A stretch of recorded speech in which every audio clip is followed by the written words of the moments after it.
Class 10 science 2 second chapter live processes in living organism part 1। इस chapter का हम लोग एक लेक्चर कर चुके हैं, सेकेंड लेक्चर है, लेकिन फर्स्ट जो लेक्चर था उसका मैंने जब ऑडियो सुना तो उसमें बहुत सारे डिस्ट्रैक्शंस थे, बहुत सारे खरखर आवाज़ आ रही थी, इसके साथ कुछ चीज़ें क्लियर नहीं हो रही थी।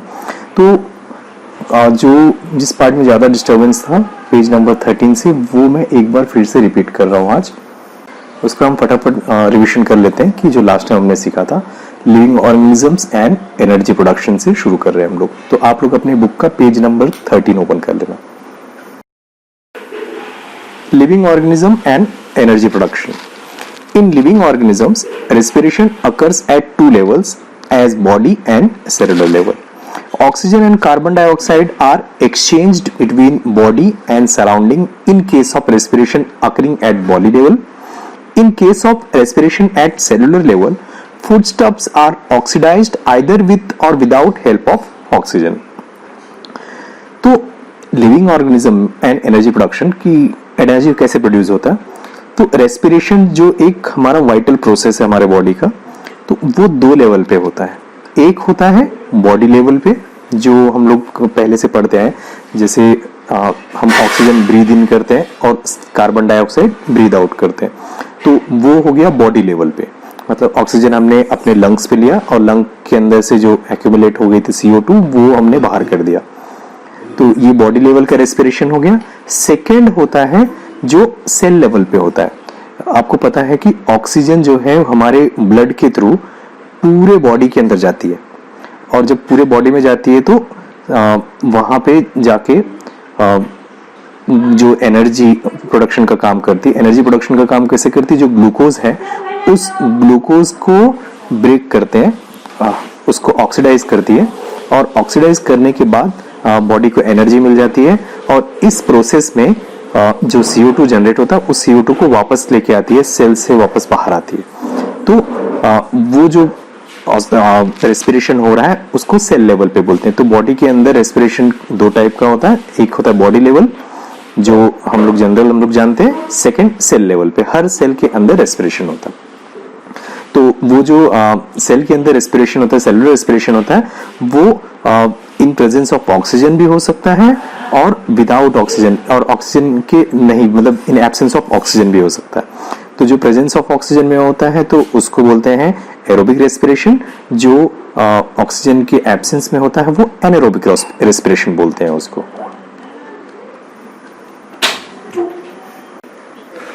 Carbohydrates of the food that we consume every day are mainly utilized for production of energy required for daily need. तो हमने पढ़ा है कि जो फूड होते हैं उसके बहुत सारे कंपोनेंट्स होते हैं, कार्बोहाइड्रेट्स, प्रोटीन, फैट, विटामिन, ये सब। तो उसमें से जो एनर्जी का रिक्वायरमेंट है बॉडी का, वो मेजॉरिटी ऑफ रिक्वायरमेंट पूरा होता है कार्बोहाइड्रेट से। This energy is obtained in the form of ATP। तो जो एनर्जी हमें मिलती है आफ्टर ऑक्सीडेशन ऑफ कार्बोहाइड्रेट्स, वो मिलती है इन the form of ATP। ATP होता है adenosine triphosphate. For this purpose, glucose, a type of carbohydrate, is oxidized step by step in the cell. तो सेलुलर रेस्पिरेशन में सेल के अंदर कार्बोहाइड्रेट्स जो हमने खाया उसका जो पार्ट होता है, कार्बोहाइड्रेट्स जो आपने कॉम्प्लेक्स फूड खाया है वो जाके बॉडी में आपके स्टमक में, और फिर वो जाके ग्लूकोज में कन्वर्ट हो रहा है, और कन्वर्ट होने के बाद ग्लूकोज को ब्लड एब्सॉर्ब कर लेता है और ब्लड हर सेल में पहुंचाता है उसका ग्लूकोज को। तो जो ग्लूकोज है वो सेल में जाने के बाद उसका स्टेप बाय स्टेप ऑक्सीडेशन होता है। This is called as cellular respiration. तो ये जो रेस्पिरेशन आता है oxidation of glucose, this is called as cellular respiration. Cellular respiration occurs among the living organisms by two methods. Those two methods are aerobic respiration, oxygen is involved in this, and anaerobic respiration, oxygen is not involved. तो दो type के cellular respiration होते हैं। हमने पहले भी पढ़ा कि एरोबिक जिसके लिए ऑक्सीजन नेसेसरी है, एनारोबिक जिसमें ऑक्सीजन जरूरी नहीं है। In aerobic respiration glucose is oxidised in 3 step. Aerobic respiration में ग्लूकोज 3 स्टेप में ऑक्सीडाइज होता है। तो हम लोग ये स्टेप क्या है वो हम लोग लाइन से पढ़ेंगे और आपको याद रखना है। और लास्ट में इसका एक डायग्राम है, उस डायग्राम को आप देखोगे तो पूरा क्लियर हो जाएगा कि ग्लूकोज कैसे ऑक्सीडाइज होता है इन सेलुलर रेस्पिरेशन। ऑक्सीडेशन का फर्स्ट स्टेप है glycolysis. Process of glycolysis occurs in cytoplasm. A molecule of glucose is oxidized step by step in this process, and two molecules of each, that is pyruvic acid, ATP, NADH2 and water are formed. तो ये हम पढ़ रहे हैं cellular respiration के बारे में। जो रेस्पिरेशन सेल के अंदर होता है वहाँ पे ऑक्सीडेशन होता है ग्लूकोज का, तो स्टेप बाय स्टेप ऑक्सीडेशन होता है। तो फर्स्ट स्टेप जो है वो है ग्लाइकोलिसिस। ये होता है सेल के साइटोप्लाज्म वाले पार्ट में। लास्ट लेक्चर में भी हमने सेल का डायग्राम दिखाया था एक, कि उसमें साइटोप्लाज्म कहाँ है, माइटोकॉन्ड्रिया कहाँ है, न्यूक्लियस कहाँ है। तो जो साइटोप्लाज्म वाला पार्ट है वहाँ पे ग्लाइकोलिसिस होता है। और ग्लाइकोलिसिस में क्या होगा कि जो ग्लूकोज है, ग्लूकोज का एक मॉलिक्यूल, उसका ऑक्सीडेशन स्टेप बाय स्टेप हो रहा है और हमें मिलता है कि two molecule each of pyruvic acid, ATP, NADH2 and water.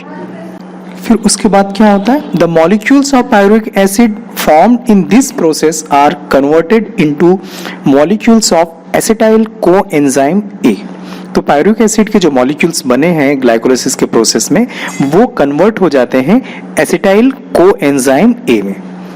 And two molecules of NADH2 and two molecules of CO2 are released during this process. और जब वो कन्वर्शन उसका हो रहा है pyruvic acid into acetyl coenzyme A, in this process two molecules each of CO2 and NADH2 released. तो NADH2 के और CO2 के दो मॉलिक्यूल्स रिलीज होते हैं इस प्रोसेस में। सेकेंड स्टेप है try carboxylic acid cycle. Both molecules of acetyl coenzyme A enter the mitochondria. Cyclic chain of reactions called as tricarboxylic acid cycle is operated on in the mitochondria. तो सबसे पहले हमने देखा कि glycolysis था वो cytoplasm में हुआ सेल के। अब ग्लाइकोलिसिस के बाद जो पायरुविक एसिड मिला था वो कन्वर्ट हो गया एसिटाइल कोएंजाइम A में। अब जो एसिटाइल कोएंजाइम A है वो एंटर करता है सेल के माइटोकॉन्ड्रिया में, और माइटोकॉन्ड्रिया में साइक्लिक चेन ऑफ रिएक्शंस होते हैं जिसे ट्राई कार्बोक्सिलिक एसिड साइकिल कहते हैं। Acetyl part of acetyl coenzyme A is completely oxidized through this cyclic process and molecules of CO2, H2O, NADH2, FADH2 are derived। तो acetyl coenzyme A का जो acetyl part है वो पूरी तरह से ऑक्सीडाइज्ड हो जाता है इस प्रोसेस में। और इस साइक्लिक प्रोसेस में ऑक्सीडेशन के बाद क्या मिलता है, CO2 का मॉलिक्यूल, H2O का मॉलिक्यूल, NADH2 और FADH2 के मॉलिक्यूल्स मिलते हैं। अब जो थर्ड स्टेप है ऑक्सीडेशन का वो है electron transfer chain reaction. Molecules of NADH2 and FADH2 formed during all above process participate in the electron transfer chain reaction. तो अब तक जो NADH2 जितने मिले हैं और FADH2 जितने मिले हैं वो इलेक्ट्रॉन ट्रांसफर चेन रिएक्शन में पार्टिसिपेट करते हैं। Due to this, 3 molecules of ATP are obtained from each NADH2 molecule and 2 molecules of ATP formed from each FADH2 molecule। तो ATP जो एनर्जी जिस फॉर्म में हमको मिलती है, तो हर मॉलिक्यूल ऑफ NADH2 के हर मॉलिक्यूल से 3 मॉलिक्यूल ऑफ ATP मिलता है और FADH2 के हर मॉलिक्यूल से 2 मॉलिक्यूल्स ऑफ ATP मिलते हैं। Besides ATP, water molecules are also formed in this reaction। तो ATP तो मिलता ही है इलेक्ट्रॉन ट्रांसफर चेन रिएक्शन में, साथ ही साथ वाटर मॉलिक्यूल भी फॉर्म होता है। Electron transfer chain reaction is operated in mitochondria only. तो ये भी माइटोकॉन्ड्रिया में होता है। तो फर्स्ट रिएक्शन जो था वो साइटोप्लाज्म में हो रहा था, first step, second step mitochondria में और थर्ड स्टेप भी माइटोकॉन्ड्रिया में। Thus, a molecule of glucose is completely oxidized in aerobic respiration, and molecules of CO2 and H2O are produced along with the energy.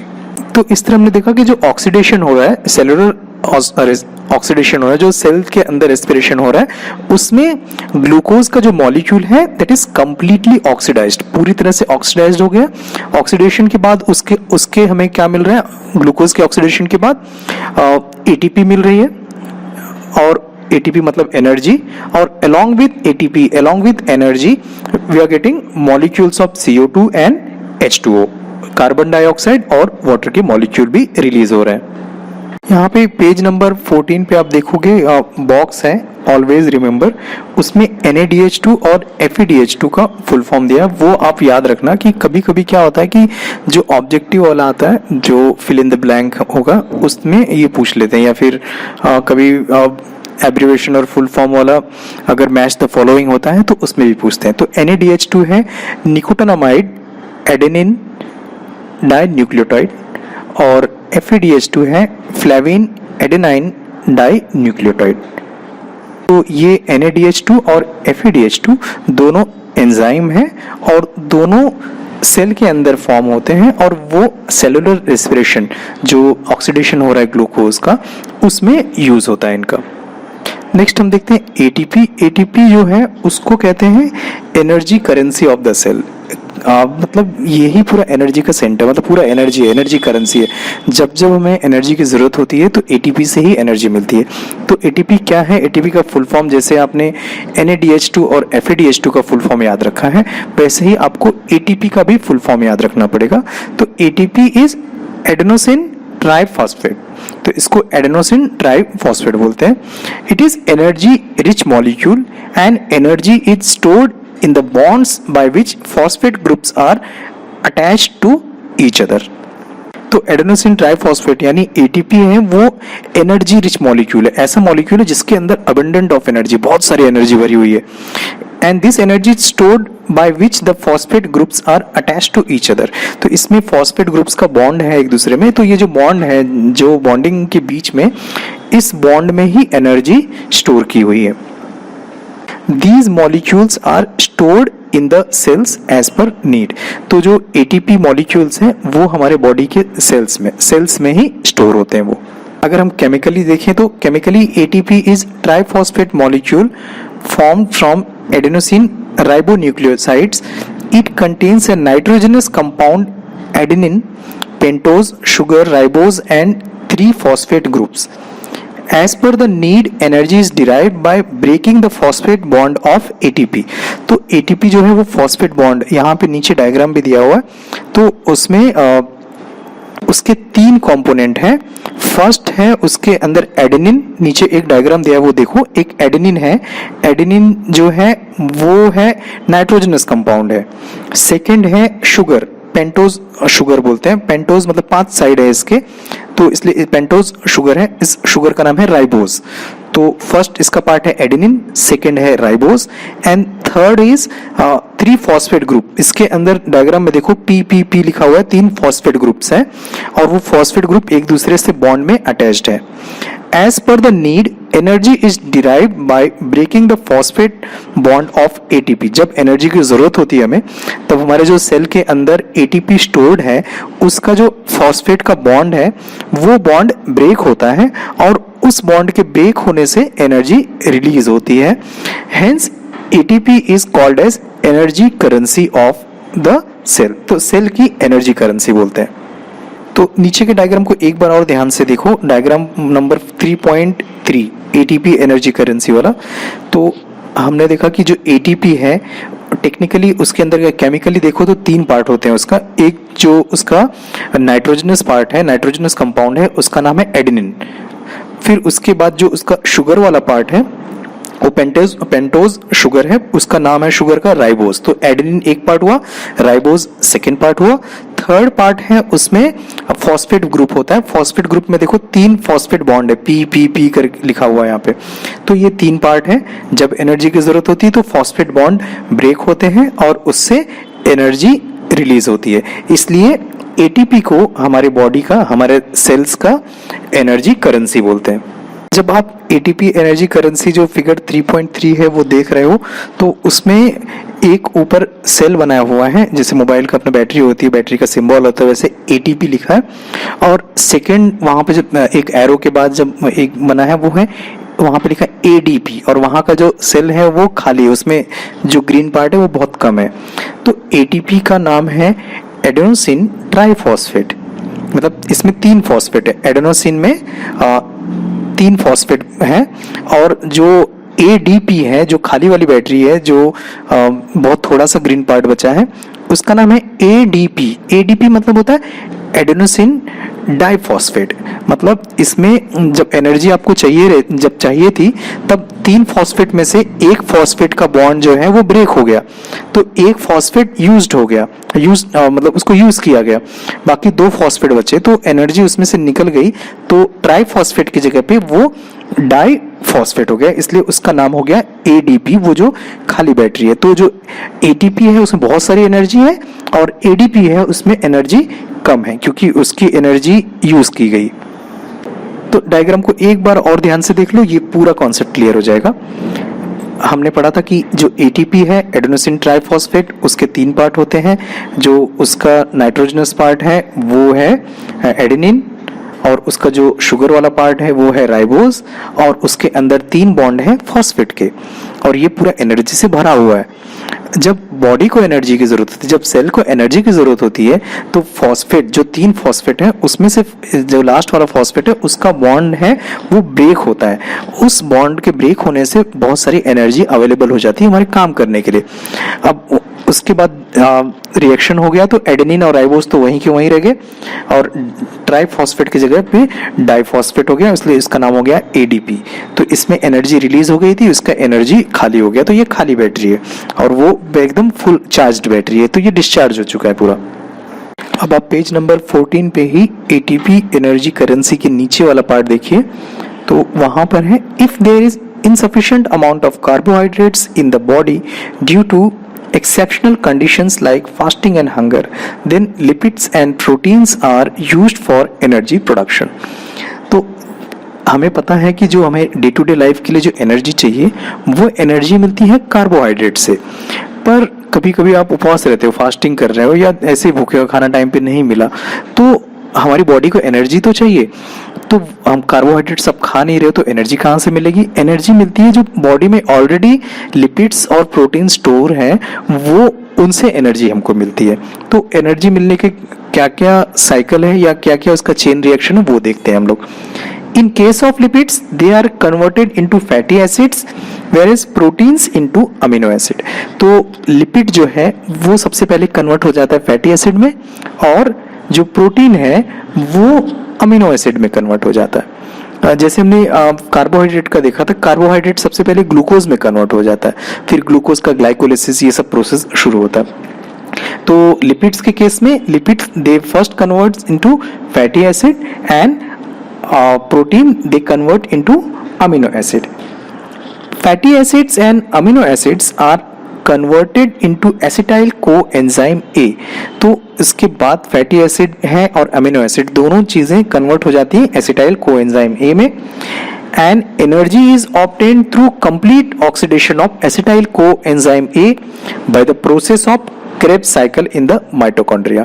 तो mitochondria में Krebs cycle से जो fatty acids और amino acid acetyl coenzyme में convert हुआ है, उसके आगे क्रेब्स साइकिल होता है, और उसके बाद कंप्लीट ऑक्सीडेशन हो जाता है उनका, और energy CO2 plus water release होता है उस प्रोसेस में। तो आपने अब तक जो पढ़ा कि एनर्जी प्रोडक्शन जो हो रहा है वो एक होता है कार्बोहाइड्रेट से, सेकेंड प्रोटीन से, थर्ड लिपिड से। तो ये तीनों प्रोसेस कैसे होते हैं वो एक्सप्लेन करने के लिए आपके बुक के पेज नंबर 15 पे एक चार्ट दिया हुआ है, process of energy production through aerobic respiration of carbohydrates, proteins and fats. तो उस चार्ट को आप देखोगे, लास्ट लेक्चर में भी मैंने एक्सप्लेन किया था कि कार्बोहाइड्रेट से देखो, कार्बोहाइड्रेट्स के नीचे एरो है, तो कार्बोहाइड्रेट ग्लूकोज में होता है, फिर ग्लाइकोलाइसिस होता है उसका, ग्लाइकोलाइसिस के बाद पायरुविक एसिड होता है, पायरुविक एसिड के बाद एसिटाइल कोएंजाइम है, फिर उसके बाद जो इलेक्ट्रॉन ट्रांसफर चेन रिएक्शन में क्रेब्स साइकिल जो पूरा प्रोसेस होता है, और उसके बाद मिलता है CO2 plus H2O plus energy generate होती है। लिपिड्स वाले में देखो, लेफ्ट साइड वाला लिपिड्स है। लिपिड सबसे पहले फैटी एसिड में कन्वर्ट हो जाते हैं, फिर फैटी एसिड कन्वर्ट होता है एसिटाइल कोएंजाइम ए में, फिर एसिटाइल कोएंजाइम क्रेब्स साइकिल के बाद CO2 plus H2O plus energy. Protein वाला आप देखो, प्रोटीन सबसे पहले कन्वर्ट हो रहा है अमीनो एसिड में, अमीनो एसिड कन्वर्ट हो रहा है एसिटाइल कोएंजाइम ए में, एसिटाइल कोएंजाइम ए कन्वर्ट हो रहा है क्रेब्स साइकिल में, उस प्रोसेस में जाता है, और लास्ट में रिलीज होता है CO2 H2O एंड एनर्जी, जो कि हमें चाहिए एनर्जी। तो जो ये चार्ट है बहुत ज़्यादा इंपॉर्टेंट है। आपको एग्जाम में क्या होगा कि ये चार्ट देंगे, उसमें से कुछ कुछ पॉइंट्स बीच में नहीं दिए होंगे, ब्लैंक रहेंगे, तो उसको आपको फिल करना होगा, या फिर आपको चार्ट बनाने भी बता सकते हैं कि तीनों केसेस में, लिपिड्स, प्रोटीन, कार्बोहाइड्रेट्स, तीनों केसेस में कैसे एनर्जी फॉर्म होता है वो आप चार्ट के थ्रू बताओ, तो वो इम्पोर्टेंट है एक। इसलिए इस चार्ट को बाय हार्ट कर लो। चार्ट को बाय हार्ट करोगे तो क्या होगा कि जो आपने पूरा अब तक पढ़ा था ना, वो एक ही साथ में रिवाइज हो जाएगा, आपको उसमें याद करने के लिए बहुत दिक्कत नहीं होगी, क्योंकि चार्ट याद है तो आपको स्टेप्स पता है, और स्टेप्स का एक्सप्लेनेशन आप जब पढ़ोगे तो क्लियर हो जाएगा।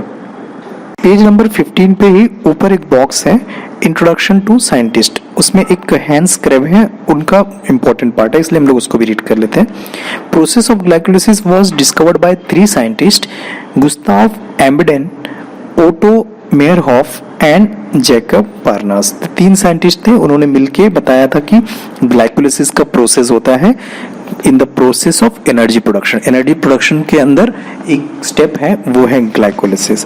तो उन्होंने तीनों और उनके कलीग्स, इन सब ने मिलके ये ग्लाइकोलाइसिस को एक्सप्लेन किया था पूरा। For this purpose they performed experiments on muscles पे उन्होंने एक्सपेरिमेंट किया था। Hence glycolysis is also called as Embden Meyerhof Parnas pathway. तो इसको EMP या एम्बेडेन मेयरहॉफ और पार्नास पाथवे बोलते हैं। नेक्स्ट जो सबसे इंपॉर्टेंट पार्ट है, the cyclic reaction of tri carboxylic acid cycle. Tri carboxylic acid cycle में जितने भी रिएक्शंस होते हैं, they were discovered by sir Hans Kreb. तो एक साइंटिस्ट थे, उनका नाम था सर हैंस क्रेब, उन्होंने डिस्कवर किया था, उन्होंने बताया था कि ये ट्राई कार्बोक्सिलिक एसिड साइकिल का जो एक पूरा चेन होता है, hence this cyclic process is also called as Krebs cycle. तो ये जो ट्राई कार्बोक्सिलिक एसिड साइकिल है उसको क्रेब्स साइकिल भी बोलते हैं। He has been awarded the Nobel Prize in 1953 for this discovery। तो इस डिस्कवरी के लिए उन्हें 1953 में नोबेल प्राइज भी मिला था। तो अब तक जो हमने पढ़ा था वो था energy production in case of aerobic respiration. इसमें ऑक्सीजन की प्रेजेंस में जो रेस्पिरेशन होता है, एरोबिक रेस्पिरेशन वाले केसेस में हमने पढ़ा था कि किस तरह एनर्जी प्रोड्यूस होता है। नेक्स्ट पार्ट जो है वो है energy production in case of anaerobic respiration. तो energy production micro organisms through anaerobic respiration. जो माइक्रो ऑर्गेनिजम्स है, जो एकदम माइन्यूट ऑर्गेनिजम्स है, वो बहुत सारे ऑर्गेनिजम्स ऐसे हैं जिनको रेस्पिरेशन के लिए या जिनको एनर्जी प्रोडक्शन के लिए ऑक्सीजन नहीं चाहिए रहता। In absence of oxygen they can produce energy and this is called as anaerobic respiration. तो ऐसे केसेस में एनर्जी का प्रोडक्शन कैसे होता है, तो इसका एक्सप्लेनेशन देख लेते हैं हम लोग। फिर उसके बाद इसको याद रखने के लिए जो चार्ट है ऊपर दिया हुआ, एरोबिक रेस्पिरेशन के बगल में ही है, वो हम एक बार देखेंगे तो क्लियर हो जाएगा पूरा। Some organisms cannot live in presence of oxygen। हमको ऑक्सीजन चाहिए रहता है, लेकिन बहुत सारे ऑर्गेनिजम्स ऐसे हैं जो ऑक्सीजन के प्रेजेंस में जिंदा भी नहीं रह सकते हैं। वो example, many bacteria such living organisms have to perform anaerobic respiration for energy production. तो बहुत सारे बैक्टीरिया हैं जिनको ऑक्सीजन नहीं चाहिए रहता, तो वो लोग अपने एनर्जी प्रोडक्शन के लिए क्या करते हैं, एनारोबिक रेस्पिरेशन करते हैं। जैसे हमको एरोबिक रेस्पिरेशन ऑक्सीजन जाके ऑक्सीडाइज करता है, ऑक्सीडेशन के बाद एनर्जी मिलता है, वैसे ये लोग जो एनर्जी प्रोडक्शन करते हैं उसमें विदाउट ऑक्सीजन उनका रेस्पिरेशन होता है। Glycolysis and fermentation are 2 steps of anaerobic respiration. तो इसके 2 इंपॉर्टेंट स्टेप्स हैं एनारोबिक रेस्पिरेशन के, एक है ग्लाइकोलाइसिस और एक है fermentation. Glucose is incompletely oxidised and less amount of energy is obtained in this type of respiration. तो जो एरोबिक रेस्पिरेशन है जिसके अंदर ऑक्सीजन रहता है उसमें ऑक्सीडेशन कंप्लीट हो जाता है ग्लूकोज का और more amount of energy generate, बहुत ज़्यादा अमाउंट ऑफ एनर्जी मिलती है। इसमें क्या हो रहा है, ग्लूकोज जो है वो इनकम्प्लीटली ऑक्सीडाइज होता है, पूरी तरह से ऑक्सीडाइज नहीं हो रहा है क्योंकि ऑक्सीडेशन के लिए ऑक्सीजन चाहिए और इस प्रोसेस में ऑक्सीजन है ही नहीं है। तो यहाँ पे इनकम्प्लीट ऑक्सीडेशन होता है और less amount of energy generate होती है। Pyruvic acid produced through glycolysis is converted into another organic acid or alcohol with the help of some enzymes in this process। कुछ एंजाइम्स होते हैं जो हेल्प करते हैं, जो पायरुविक एसिड ग्लाइकोलिसिस के बाद बनता है इसमें, उसको कन्वर्ट करते हैं दूसरे एसिड या अल्कोहल के अंदर। This is called as fermentation. तो इस प्रोसेस को बोलते हैं fermentation. Some higher plants, animals and aerobic microorganisms also perform anaerobic respiration instead of aerobic respiration if there is depletion in oxygen level in the surrounding। तो कुछ higher plants, बड़े बड़े plants हैं या कुछ एनिमल्स हैं या एरोबिक रेस्पिरेशन वाले माइक्रोब्स हैं, तो वो लोग भी कभी कभी दे परफॉर्म एनारोबिक रेस्पिरेशन। कौन से केसेस में, जब डिप्लेशन ऑफ ऑक्सीजन लेवल जब बहुत कम हो जाता है, तब जब ऑक्सीजन कम है उनके सराउंडिंग में, तब वो इनएरोबिक रेस्पिरेशन यूज करते हैं और अपना एनर्जी प्रोड्यूस करते हैं अपने लिए। इसका एग्जांपल्स है, seeds perform anaerobic respiration if the soil is submerged under water during germination. अगर सीड को डाला मिट्टी के अंदर और बारिश हो गई, पूरा जो मिट्टी है सबमर्ज हो गई, पानी में डूब गई है, तो ऑक्सीजन अगर नहीं मिल रहा है सीड को, तो सीड एनारोबिक रेस्पिरेशन परफॉर्म करता है। Similarly our muscle cells also perform anaerobic respiration while performing the exercise. जब हम एक्सरसाइज करते हैं तब हमारे जो मसल्स होते हैं वो एनारोबिक रेस्पिरेशन परफॉर्म करते हैं। क्यों? क्योंकि बहुत कम अमाउंट ऑफ ऑक्सीजन उनको मिलता है, बॉडी हमारी ज़्यादा ऑक्सीजन चाहिए रहता है और बहुत ज़्यादा मेहनत कर रही थी, बहुत एनर्जी चाहिए थी। Due to this less amount of energy is produced in our body and lactic acid accumulates due to which we feel tired. तो जब हम एक्सरसाइज कर रहे होते हैं तब हमें बहुत ज़्यादा ऑक्सीजन चाहिए रहती है, लेकिन उतना ऑक्सीजन मिल नहीं पाता है, तो हमारे जो मसल्स हैं वो क्या करती हैं, एनारोबिक रेस्पिरेशन करती हैं और एनर्जी प्रोड्यूस करती हैं। लेकिन आपको पता है कि एरोबिक रेस्पिरेशन में ज़्यादा एनर्जी प्रोड्यूस होती है, एनारोबिक में कम एनर्जी प्रोड्यूस होती है। तो एनारोबिक रेस्पिरेशन में कम एनर्जी प्रोड्यूस होने होती है और प्लस क्या होता है, लैक्टिक एसिड एक्यूमुलेट होता है बॉडी में। इसलिए जब आप एक्सरसाइज करते हो तब आप थक जाते हो, हाँ आपको थकावट होती है, क्योंकि because of accumulation of lactic acid body के अंदर जमा होने लगता है, इसकी वजह से। तो पेज नंबर 15 पे ही चार्ट है anaerobic respiration in living organisms या सेल्स का। तो इसमें देखो, सबसे पहले है ग्लूकोज मतलब कार्बोहाइड्रेट से ग्लूकोज मिला। ग्लूकोज जो सबसे अगर माइक्रोब्स है, यहाँ पे सबसे नीचे देखो, फर्स्ट वाले में है लिखा है ईस्ट, सेकंड जो लाइन है उसमें है वेरियस माइक्रोब्स, और थर्ड लाइन है जो है उसमें लिखा है एरिथ्रोसाइट और मसल सेल्स। तो तीन अलग अलग चीजें हैं, तीनों में थोड़ा सा प्रोसेस डिफरेंट है, तो वो देख लेते हैं। फर्स्ट केस देखते हैं ईस्ट का। तो ग्लूकोज था, ग्लूकोज का ग्लाइकोलिसिस होता है, ग्लाइकोलिसिस के बाद पायरुविक एसिड जनरेट हो रहा है, और ईस्ट के केस में पायरुविक एसिड का फर्मेंटेशन होता है, फर्मेंटेशन के बाद अल्कोहल जनरेट हो रहा है वहां से, मतलब एनर्जी के साथ में अल्कोहल प्रोड्यूस हो रहा है इन केस ऑफ ईस्ट, अगर वो माइक्रोब ईस्ट है। सेकेंड आप देखो वेरियस माइक्रोब्स में, पहले ग्लूकोज है, ग्लूकोज का ग्लाइकोलिसिस हो रहा है, ग्लाइकोलिसिस के बाद पायरुविक एसिड हो रहा है, प्रोड्यूस हो रहा है, पायरुविक एसिड का फर्मेंटेशन हो रहा है, और फर्मेंटेशन के बाद different products like vinegar, vitamins etcetera produced. तो ये कौन से केस में है, इन केस ऑफ वेरियस माइक्रोब्स। ये फर्मेंटेशन का जो विनेगर विटामिन्स बना रहे हैं उसके साथ साथ में उनका एनर्जी का भी प्रोडक्शन हो जाता है। थर्ड आप देखो मसल सेल्स के केस में ग्लूकोज है, ग्लूकोज का ग्लाइकोलिसिस हो रहा है, ग्लाइकोलिसिस के बाद पायरुविक एसिड में कन्वर्ट हो रहा है, पायरुविक एसिड का फर्मेंटेशन हो रहा है और उस फर्मेंटेशन के बाद एनर्जी प्रोड्यूस हो रही है और एनर्जी के साथ साथ में लैक्टिक एसिड प्रोड्यूस हो रहा है। जो हमने नीचे एक्सप्लेनेशन में पढ़ा था कि हम जब एक्सरसाइज करते हैं तो हमारी मसल्स जो हैं, मसल सेल्स हैं, वो क्या करते हैं कि एनारोबिक रेस्पिरेशन करते हैं तो एनर्जी थोड़ा बहुत प्रोड्यूस होता है, साथ में लैक्टिक एसिड भी प्रोड्यूस होता है। लैक्टिक एसिड प्रोड्यूस होने के साथ में हम थक जाते हैं। तो मसल सेल के केस में glucose, glycolysis, pyruvic acid, fermentation, lactic acid, ये in case of erythrocyte and muscle sales.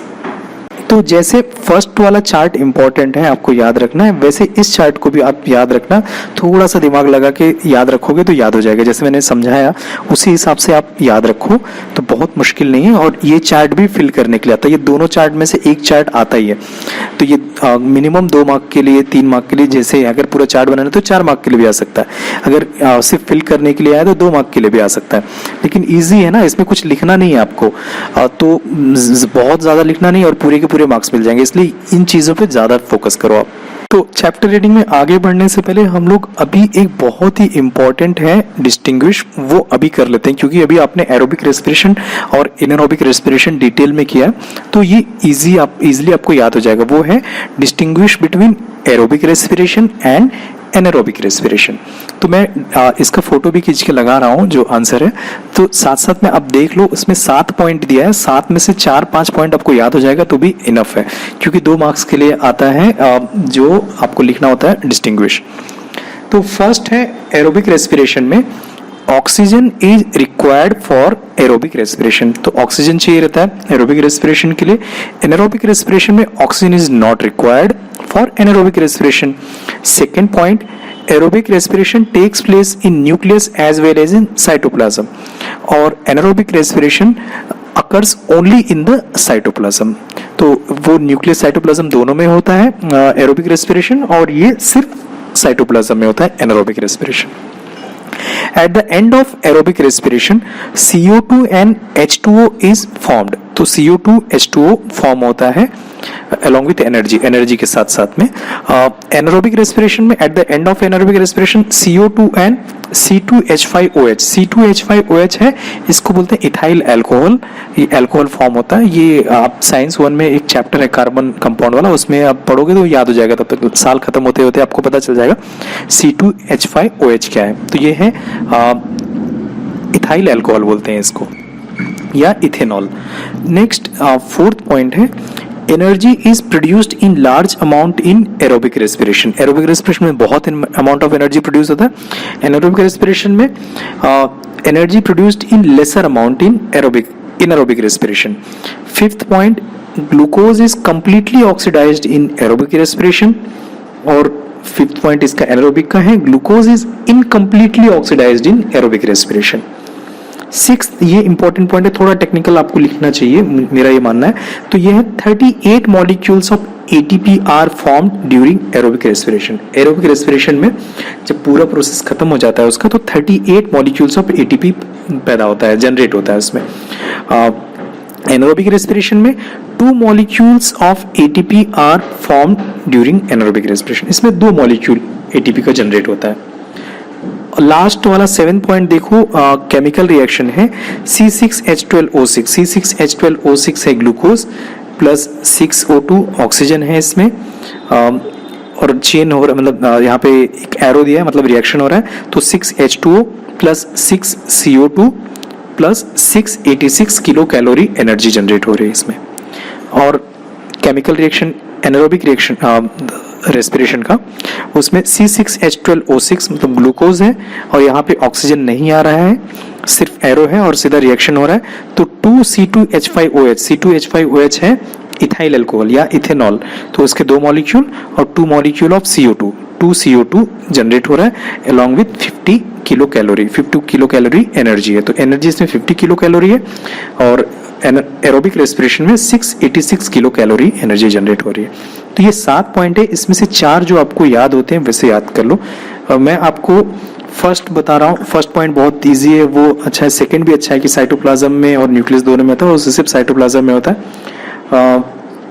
Fourth आप एक याद कर सकते हो कि इसमें less amount of energy produce होता है एनारोबिक में, और एरोबिक में लार्ज अमाउंट ऑफ एनर्जी। और एरोबिक में ग्लूकोज कम्प्लीटली ऑक्सीडाइज हो रहा है, एनारोबिक में इनकम्प्लीट ऑक्सीडेशन हो रहा है, और इसमें 38 हो रहा है मॉलिक्यूल प्रोड्यूस हो रहा है एटीपी का एरोबिक में, और एनारोबिक में 2 मॉलिक्यूल प्रोड्यूस हो रहा है। केमिकल रिएक्शन अगर याद होता है तो बहुत अच्छी बात है, क्योंकि आगे जिन लोगों को साइंस लेना है उसके लिए बहुत अच्छा हो जाएगा ये।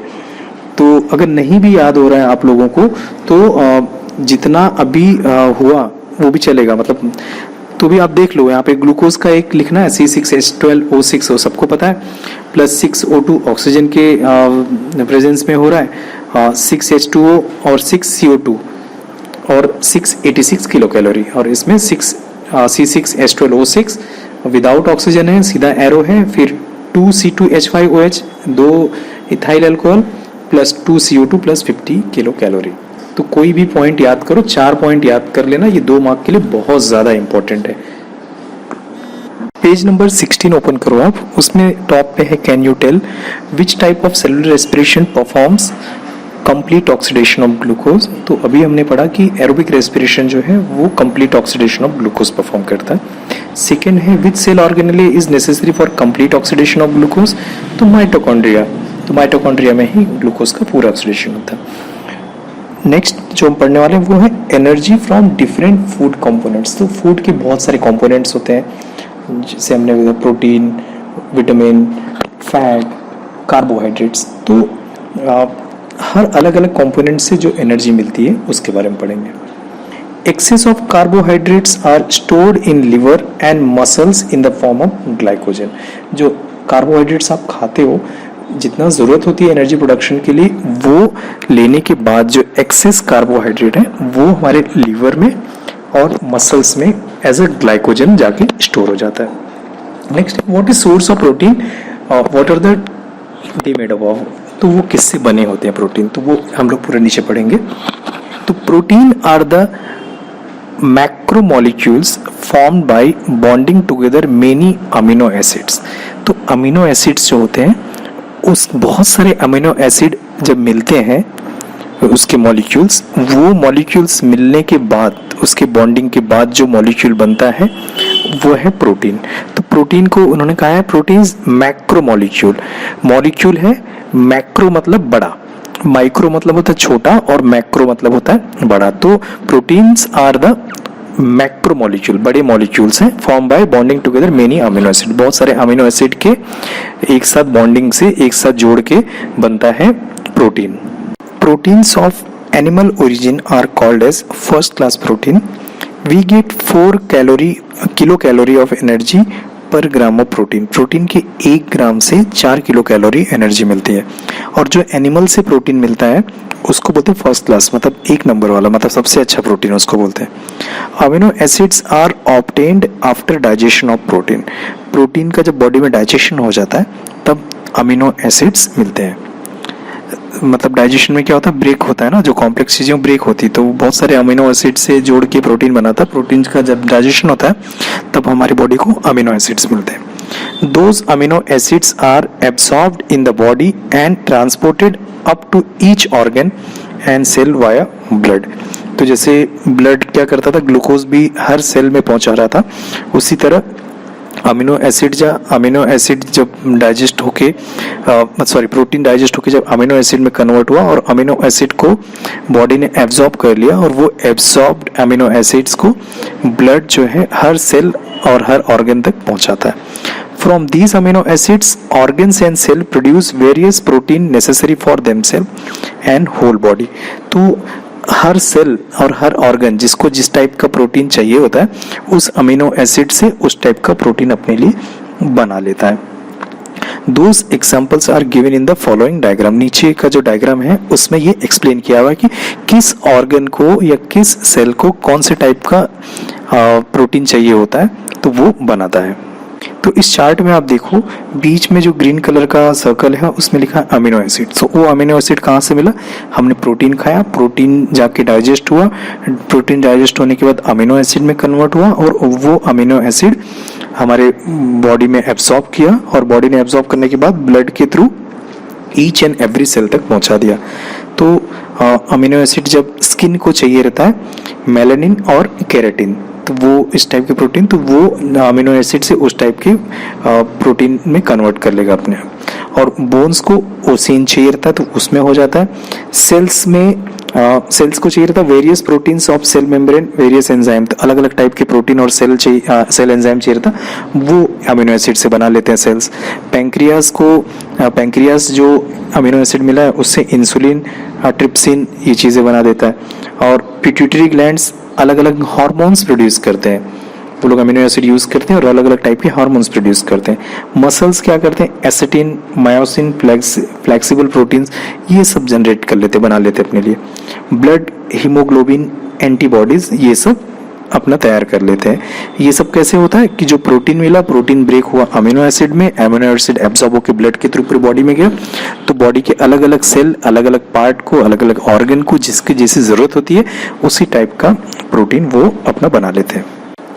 एक बॉक्स है पेज नंबर 16 पे, always remember excess of amino acids obtained from proteins are not stored in the body.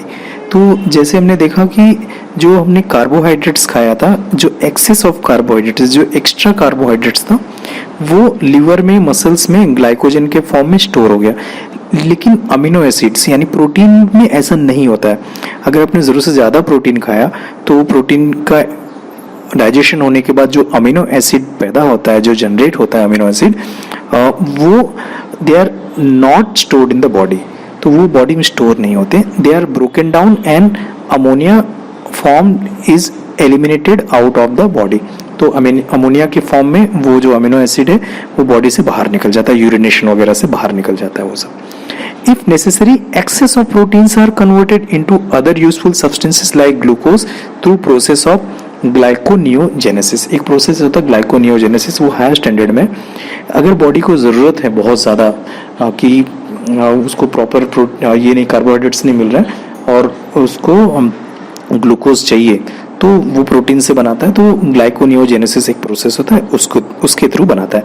लेकिन जनरली क्या हो रहा है, अगर ज़रूरत से ज़्यादा प्रोटीन खा रहे हो तो वो प्रोटीन बॉडी के किसी काम का नहीं, बॉडी से वैसे ही निकल जाता है।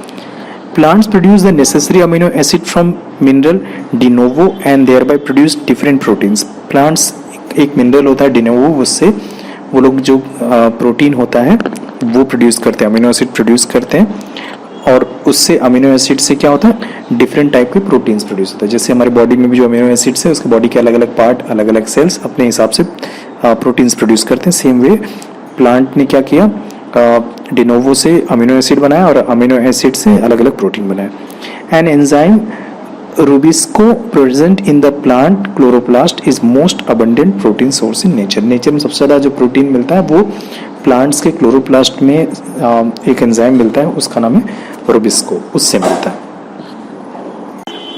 अब नेक्स्ट पॉइंट है प्रोटीन के बाद, वो है लिपिड्स। तो फर्स्ट क्वेश्चन है, कैन यू रिकॉल में from where do we obtain the lipids. Lipids कहाँ से मिलते बॉडी में, तो ऑयल से, बटर से, घी से, ऑयल सीड से, टैलो मीन्स एनिमल फैट जो होता है उससे, इन सब से हमको लिपिड्स मिलता है। तो लिपिड्स क्या है, the substances formed by specific chemical bond between fatty acids and alcohol are called as lipids. Fatty acids और अल्कोहल के बीच में जो स्पेसिफिक बॉन्ड से जो सब्सटेंस बनता है, जो चीज़ बनती है, उसको बोलते हैं लिपिड। यानी लिपिड में फैटी एसिड्स और अल्कोहल दो कंपोनेंट्स हैं। Digestion of lipids consumed by us is nothing but their conversion into fatty acids and alcohol.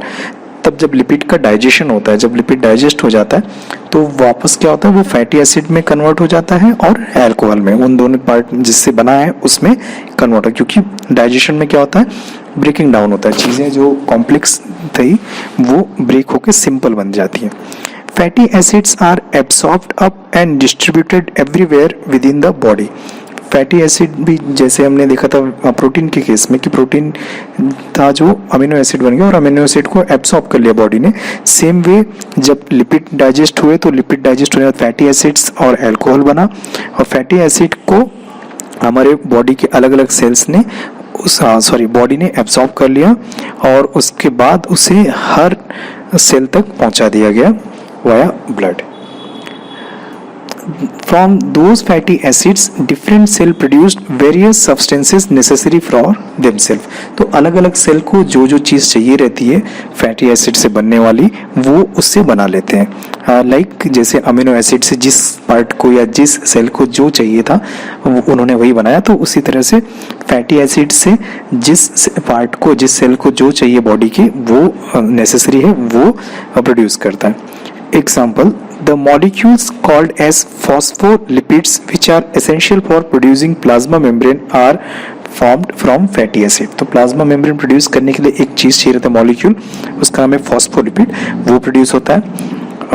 वो भी जो नॉर्मल फैटी एसिड्स है उससे बनता है. और उसके बाद beside fatty acids are used for producing hormones like progesterone, oestrogen, testosterone, aldosterone. तो ये जो अलग अलग टाइप के हार्मोन है आपने इसके 3rd चैप्टर में पढ़ा था, बहुत सारे नाम उसमें थे हार्मोन्स के. तो जो हार्मोन्स के प्रोडक्शन के लिए भी फैटी एसिड्स चाहिए रहता है. And the covering around axon of nerve cells, 9th में आपने नर्व सेल पढ़ा था, नर्व सेल का एक्सॉन पार्ट था. तो एक्सॉन का जो कवरिंग है वो भी फैटी एसिड से ही बनाया जाता है. We get 9 kilo calorie of energy per gram of lipids. तो लिपिड के हर ग्राम से 9 किलो कैलोरी एनर्जी मिलती है. प्रोटीन के केस में कितना था, प्रोटीन के पर ग्राम प्रोटीन से 4 किलो कैलोरी एनर्जी मिल रही थी. Excess of lipids are stored in adipose connective tissue in the body. अगर लिपिड्स जरूरत से ज़्यादा हो गए तो वो हमारे बॉडी में स्टोर हो जाते हैं. कहाँ पर, एडिपोज कनेक्टिव टिश्यू के अंदर. तो वही जो हमारे बॉडी में जो फैट जो जमा हो जाते हैं वो एक्सेस ऑफ लिपिड्स है जो कंज्यूम नहीं हो पाए, बॉडी को नेसेसरी नहीं थे लेकिन हमने खा लिया, वो जमा हो गए.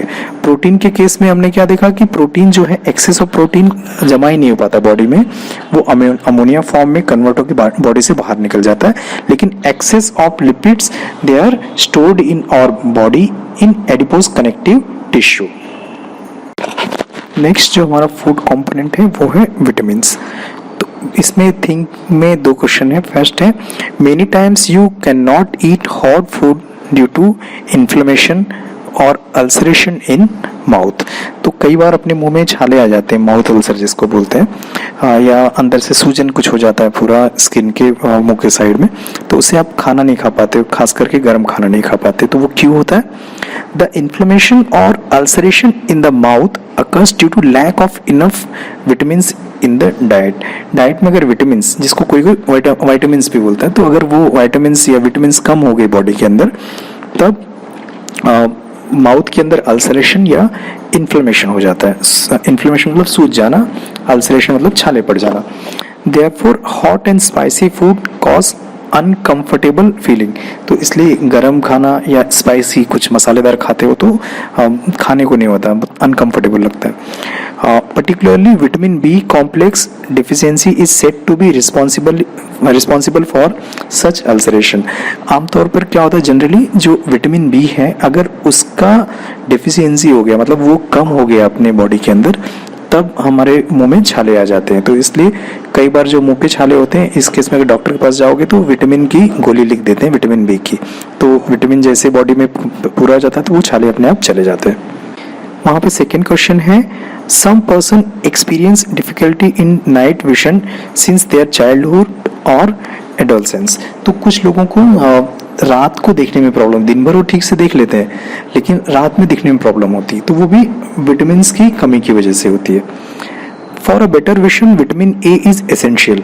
तो विटामिन ए जो है वो अच्छे से देखने के लिए, बेटर विजन के लिए, अच्छे से देखने के लिए, इसलिए जिनको चश्मा रहता है उनको बोलते हैं गाजर वगैरह खाने बोलते हैं. गाजर में क्या होता है, विटामिन ए होता है. तो if there is deficiency of vitamin A in their diet then there is difficulty in night vision. अगर विटामिन ए कम है उनके डाइट में, उनके खाने में, तब क्या होता है कि उनको रात को देखने में प्रॉब्लम, दिन में देख लेते हैं ठीक से, रात को नहीं देख पाते, वो नाइट विजन का प्रॉब्लम हो जाता है. So what are vitamins? Vitamins are a group of heterogeneous compounds of which each is essential for proper operation of various processes in body. तो विटामिन जो है वो हेट्रोजेनस कंपाउंड का ग्रुप है, मतलब बहुत हेट्रोजेनस मतलब होता है डिफरेंट कॉन्स्टिट्यूट, जिसके अंदर बहुत सारी चीज़ें मिली होती है। तो बहुत सारी चीज़ें मिली होती है, उसका ग्रुप्स ऑफ हेट्रोजेनस कंपाउंड्स हैं। वो क्यों ज़रूरी है? For proper operation of various processes in body. Body की अलग अलग प्रोसेस जो अलग अलग काम करती है बॉडी, उसका प्रॉपर ऑपरेशन होता रहे, वो ठीक से काम करता रहे, इसलिए बहुत ज़रूरी है। There are mainly 6 type of vitamin. तो जनरली 6 टाइप के मेन टाइप के विटामिन हैं। Example A, B, C, D, E and K. तो 6 विटामिन जो मेन विटामिन हैं वो है A vitamin, A, B, C, D, E and K. Out of these A, D, E and K are fat soluble। तो vitamin A, D, E, K ये क्या है? Fat soluble है। Whereas vitamin B and C are water soluble. Vitamin B और C क्या है? Water soluble. जैसे हमारा जो नींबू होता है उसके अंदर विटामिन C होता है, तो नींबू जो है वो पानी में मिला दोगे तो उसका जूस मिलाते हो नींबू का, तो वाटर सोल्यूबल है। और vitamin A, B, C, D, E and A, D, E और के, ये 4 विटामिन जो है वो फैट सोल्यूबल। अगर इनको वाटर में मिलाओगे तो ये सोल्यूबल उसमें मिलेंगे नहीं, ठीक है, घुलेंगे नहीं ठीक से, तो इनको फैट में फैट सोल्यूबल है। और vitamin B and C, these 2 vitamin are water soluble. We have seen that FADH2 and NADH2 are produced in the process like glycolysis and Krebs cycle. तो आपने जो ग्लाइकोलिसिस वाला पार्ट या जो energy production का पढ़ा था एरोबिक रेस्पिरेशन में, उसमें देखा कि क्रेब्स साइकिल और ग्लाइकोलिसिस में FADH2 और NADH2 ये 2 मॉलिक्यूल्स प्रोड्यूस होते हैं। Vitamin like riboflavin, vitamin B2 and nicotinamide, vitamin B5 respectively are necessary for their production. तो FADH2 और NADH2 का जो प्रोडक्शन होता है उसके लिए 2 टाइप के विटामिन है, राइबोफ्लेविन या विटामिन B2 और विटामिन B5 जिसका नाम है निकोटिनामाइड। तो वो ज़रूरी होता है FADH2 और NADH2 के प्रोडक्शन के लिए। अगर ये विटामिन B2 और B5 नहीं होगा तो उसके प्रोडक्शन में डिफिकल्टी होगी, तो उसका प्रोडक्शन नहीं हो पाएगा। Energy from different food components का लास्ट पार्ट हम लोग पढ़ने जा रहे हैं, वो है वाटर। उसमें पेज नंबर 17 पे आप देखो, यूज योर ब्रेन पावर, उसमें 3 क्वेश्चन है, वो देख लेते हैं हम लोग। फर्स्ट है, many times we experience dryness in mouth. मुंह में ड्राइनेस, मुंह सूख जाता है, ऐसा वो क्यों एक्सपीरियंस करते हैं? हमारी बॉडी में सबसे ज़्यादा जो चीज़ है वो है वाटर। हमारी बॉडी 65 to 70% वाटर से बनी है। Sometime we lose water either through perspiration और due to inability of water for long time. बहुत टाइम तक पानी नहीं पिया या बहुत ज़्यादा पसीना निकल गया तो क्या हो रहा है कि हमारी बॉडी में पानी कम हो जाता है। तो ड्राइनेस जो है वो it is natural feeling which creates अर्ज इन अस टू ड्रिंक वाटर। तो जब मुंह सूख जाता है तब हमें एक नेचुरल फीलिंग है ये बताने के लिए कि आपको पानी पीना चाहिए, बॉडी में पानी कम हो रहा है, इसलिए कभी कभी हमारे मुंह में हमारा जो मुंह है वो ड्राई हो जाता है, we feel dryness in the mouth. Second question है यहाँ पर, oral rehydration solution is frequently given to the person experiencing loose motion. किसी को लूज मोशन होता है तो उसको नमक और शक्कर वाला, सॉल्ट शुगर वाला वाटर देते हैं, नमक और शक्कर डाल के पानी पिलाते हैं, इसको बोलते हैं ओरल रिहाइड्रेशन। तो वो क्यों देते हैं? Loose motion cause loss of water from body, तो इससे बहुत सारा बॉडी का पानी निकल जाता है। दिस में रिजल्ट इन डिहाइड्रेशन, तो उससे डिहाइड्रेशन हो सकता है, बॉडी में पानी कम हो सकती। This can be lethal if ignored. अगर बॉडी में पानी कम हो रहा है, बहुत टाइम तक पानी नहीं पिया आपने, तो ये खतरनाक हो सकता है, इससे आदमी मर भी सकते हैं। तो इसीलिए क्या होता है कि ओरल रिहाइड्रेशन मतलब पानी पिया जाता है कि बॉडी में डिहाइड्रेट हो रहा है, पानी निकल रहा है, लूज मोशन में बहुत सारा पानी निकल रहा है, इसलिए देते हैं। Specially in case of young child this is very serious fatal problem. अगर छोटे बच्चे उनको लूज मोशन हो रहा है तो उनको पानी देना बहुत ज़रूरी है। ORS वगैरह उनको पिलाते हैं घोल, वो इसीलिए पिलाते हैं। थर्ड क्वेश्चन है, we sweat during summer and heavy exercise. गर्मी के टाइम पे और जब आप हैवी एक्सरसाइज करते हो तब क्या होता है, बहुत सारा स्वेटिंग होती है। During summer the environment temperature high होता है एनवायरमेंट का, this causes rise in our body temperature, body temperature बढ़ जाता है हमारा। Exercising also cause rise in temperature, जब एक्सरसाइज करते तब भी बॉडी गर्म हो जाती है। But since we get regulate our body temperature to constant level, the sweat glands get automatically stimulate. हमारी बॉडी का जो टेम्परेचर है वो बढ़ना नहीं चाहिए बहुत ज़्यादा, तो इसीलिए क्या होता है कि जब बॉडी का टेम्परेचर बढ़ जाता है तो हमारे यहाँ पे स्वेट ग्लैंड्स हैं, पसीने के ग्लैंड्स हैं, तो वो क्या करते हैं, पसीने निकालते हैं। उससे क्या होता है, हमारी बॉडी ठंडी रहती है, मतलब जितना टेम्परेचर है उतना रेगुलेट करके रखता है, उतना मेंटेन रहता है। इसलिए हमें समर में और हैवी एक्सरसाइज करते टाइम पे हमारी बॉडी में से बहुत सारा पसीना आता है, क्योंकि बॉडी का जो टेम्परेचर है it has to be regulated, उसको ठीक रखना बहुत ज़रूरी है। तो वाटर का इंपॉर्टेंस देख लेते हैं क्या है हमारी बॉडी में। There is about 65 to 70% water in our body, each cells contain 70% water weight by weight. तो बॉडी में 65 to 70% पानी है और ईच सेल, बॉडी का each cell contains around 70% water. Blood plasma also contains 90% of water, जो blood plasma होता है, जो ब्लड है उसमें भी 90% वाटर है। Functioning of cells and there by whole body disturbs even if there is little loss of water from the body. अगर body से ज़रा भी पानी कम होता है, जितना रिक्वायर्ड है अमाउंट है उससे कम हो रहा है, तो बॉडी का पूरा फंक्शनिंग बिगड़ जाती है। Hence water is also is an essential nutrient, water बहुत ही एसेंशियल न्यूट्रिएंट है। Along with all above mentioned nutrients, fiber also essential nutrients, in fact we can't digest the fibers। तो हमने पढ़ा कि क्या चाहिए, तो हमारे बॉडी प्रोटीन चाहिए, लिपिड्स चाहिए और विटामिन्स चाहिए, वाटर चाहिए। तो इन न्यूट्रिएंट्स के साथ साथ में हमारी बॉडी को क्या चाहिए, along with all above mentioned nutrients, fibre also essential। Fibre बहुत ज़रूरी होता है, जो हमको बोलते हैं ना कि पत्ते वाली सब्जी खाओ, वो सब खाओ तो उसमें फाइबर होता है। In fact we can't digest the fibres, हम लोग फाइबर को डाइजेस्ट नहीं करते हैं, तो फाइबर डाइजेस्ट होकर एब्सॉर्ब नहीं हो रहा है बॉडी में। However they help in the digestion of other substances and egestion of undigested substances. वो दूसरी चीज़ों के डाइजेशन में हेल्प करते हैं फाइबर, और जो अनडाइजेस्टेड सब्सटेंसेस, जो सब्सटेंस डाइजेस्ट नहीं हुए हैं, उनको इजेशन में, उनको बाहर निकालने में फाइबर बहुत ही हेल्प करते हैं हमारी बॉडी में। We obtain the fibers from leafy vegetables, fruits, cereals, etc. तो cereals, fruits और vegetable, इनमें abundant of fiber होता है, जो हमारे बॉडी के लिए बहुत ही necessary है। इसी चैप्टर का जैसे हमने एरोबिक रेस्पिरेशन, इनएरोबिक रेस्पिरेशन का डिस्टिंग्विश देखा, सेम वैसे ही glycolysis and TCA cycle, tricarboxylic cycle, ये बहुत इंपॉर्टेंट है इसका डिस्टिंग्विश, वो एक बार हम लोग देख लेते हैं। ग्लाइकोलिसिस क्या है? The process of glycolysis occurs in the cytoplasm of the cell. तो ग्लाइकोलिसिस कहाँ पे होता है? हमारे साइटोप्लाज्म में, सेल के साइटोप्लाज्म में। और टीसीए साइकिल कहाँ हो रहा है? TCA cycle takes place in mitochondria. ठीक है, तो ये डिस्टिंग्विश हो गया फर्स्ट कि ये साइटोप्लाज्म में ग्लाइकोलिसिस और टीसीए माइटोकॉन्ड्रिया में। Second, in glycolysis one molecule of glucose is oxidised step by step to produce two molecules each of pyruvic acid, ATP, NADH2 and water. तो ग्लाइकोलिसिस में क्या हो रहा है कि ग्लूकोज का एक मॉलिक्यूल ऑक्सीडाइज होकर दो मॉलिक्यूल दे रहा है, पायरुविक एसिड, ATP, NADH2 और वाटर के। और टीसीए साइकिल में क्या हो रहा है? In TCA cycle molecule of acetyl coenzyme A is completely oxidized and in the process CO2, H2O, NADH2, FADH2 and ATP is produced.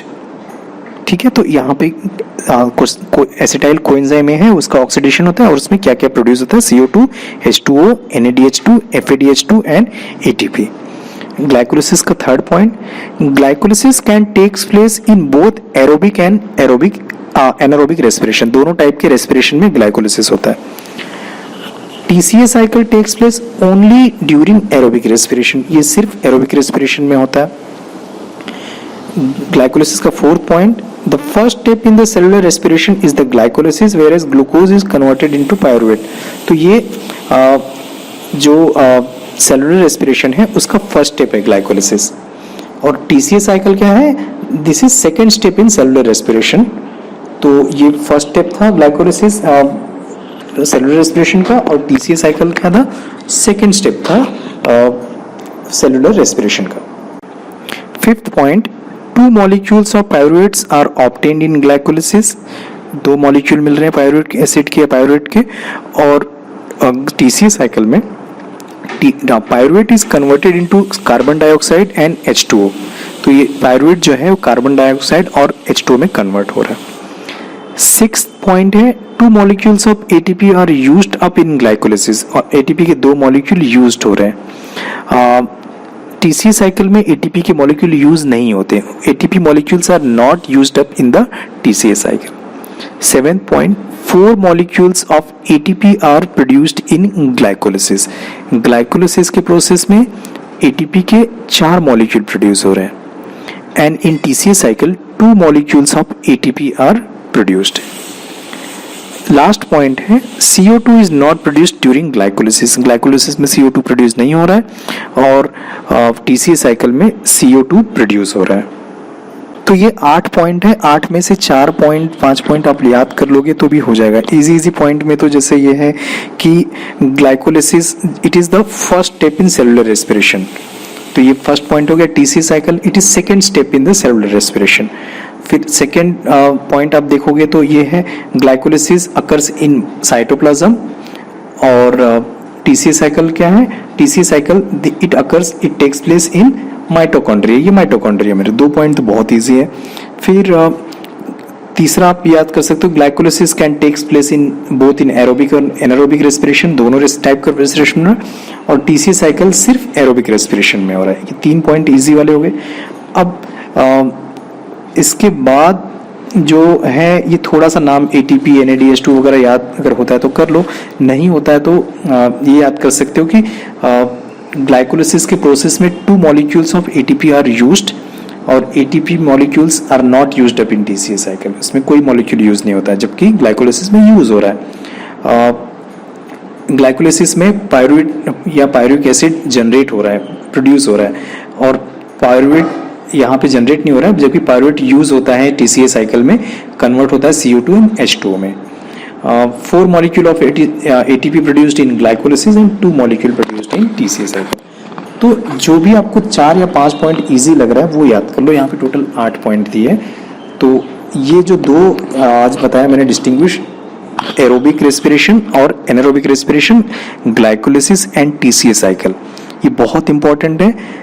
Next lecture में हम सेल डिवीजन पढ़ेंगे, तो माइटोसिस, मियोसिस, ये भी एक डिस्टिंग्विश है इसका इंपॉर्टेंट। 3 डिस्टिंग्विश बहुत ज़्यादा इंपॉर्टेंट है, तीनों में से एक आने के चांसेस बहुत ज़्यादा है इस साल।